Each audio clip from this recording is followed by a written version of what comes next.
Welcome to my Hebrew channel, Miel, Hebraica, Hebrew honey, and we're still in Ruth 1 verse 1, although we're going to get moving along beyond that verse. But that verse has a lot of things in it, and I can use them to explain basic details of Hebrew grammar. So today we're looking at nouns, names, and prepositions. Nouns and names are basically the same thing, although there's a proper, what we call proper name or proper noun. And prepositions are what we call helping words. So lots of helping words in Hebrew, prepositions. And again, here it is, the first verse of Ruth. Vahi bichme shofet shafot hashofetim vehi ra'av ba'aretz ve'yelech ish mibet lechem Yehuda lagur Veshde Moav Hu Veshto Veshane Banav was in the days. So the days now we're going to be picking out here on which are the prepositions which are in here and which are the nouns. So this one here, Vahi Bichme, in the days of.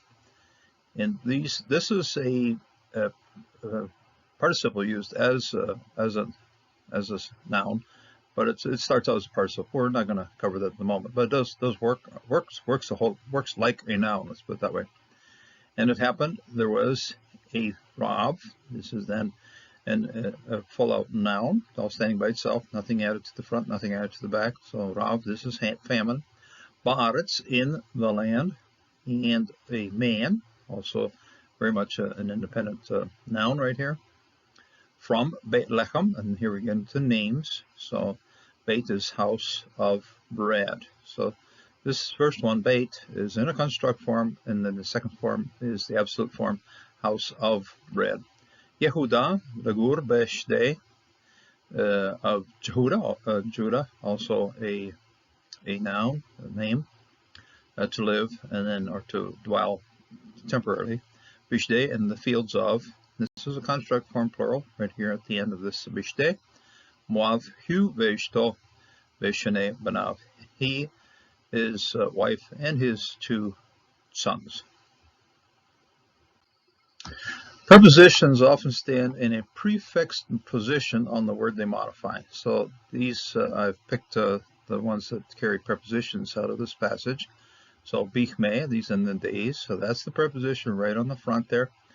It's on the front of a noun, in this case, plural noun, construct form, in the days of, and then in the land, okay, in the land, and then from the house. Okay, so this is in, from, and here we have a preposition that's in front of an infinitive, and I've said here purpose. In other words, this is a purpose expressing purpose as to what happens with this particular infant, with the purpose of dwelling or living temporarily, living as a resident alien in Moab. So that here the lamed then also has a purpose. Quite often we find the lamed in front of verbs that are used as infinitives to express a sense of purpose or even sense of ownership in order to belong.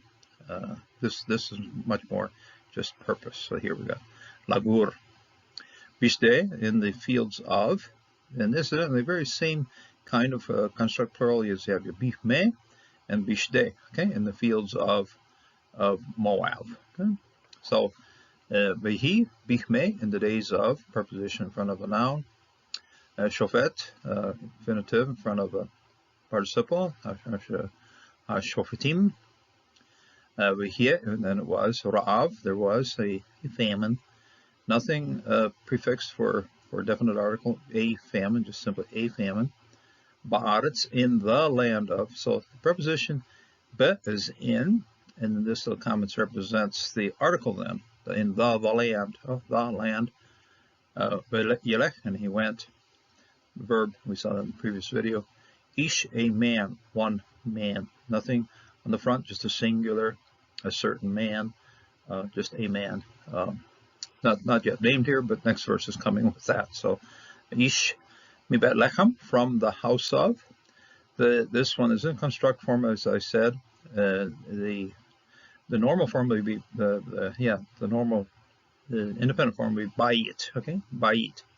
But in this particular word here, bait, the construct form is a whole lot more popular, used a whole lot more than the absolute form. So mebeit lechem, in the house of bread. Word that's used quite often in the formation of names. Bethel, Bet Shemesh, Bet Shan.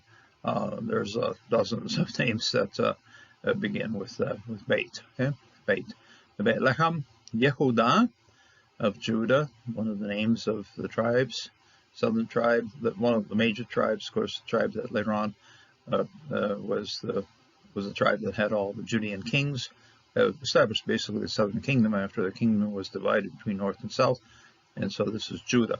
The reason why the book of Ruth separates out Mebeit Lechem Yehudah, mentions it very clearly, and further on we'll also be mentioning the name Ephratah, is because there was a Bethlehem up in the northern kingdom. So this is very much a very definite separation of whatever Bethlehem there was in the north, separated from what's in the south. This one's the southern one. This one's just a 3 or 4 hour walk south of Jerusalem. So Bethlehem Yehuda, Legur, in order to dwell.